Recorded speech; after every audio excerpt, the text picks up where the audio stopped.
Praise the lord. మీరందరు బాగున్నారా? మీతో ఒక చిన్న మాట పంచుకోవాలని ఆశపడుతున్నాను.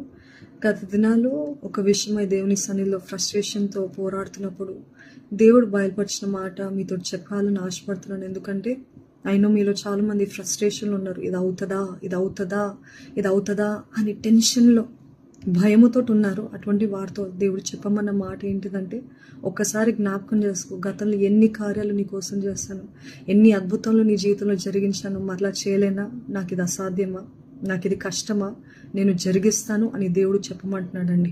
ఈరోజు ఎట్టి టెన్షన్లో ఫ్రస్ట్రేషన్లో మీరు ఉన్నప్పటికీ కూడా జ్ఞాపకం చేసుకోండి, అది ఆయన చిత్తం అయితే ఎన్ని ఆటంకాలైనా, ఎంత కన్నీరైనా, ఎన్ని పోరాటాలైనా, ఎన్ని శ్రమలైనా ఆయన చిత్తాన్ని నెరవేరుస్తాడు, ఆయన జరిగిస్తాడు, మరలా మీకు సంతోషాన్ని అనుగ్రహిస్తాడు. ఇదిగో నీ దుఃఖ దినములు సమాప్తము అని దేవుని వాగ్దానము జ్ఞాపకం చేసుకోండి. God bless you.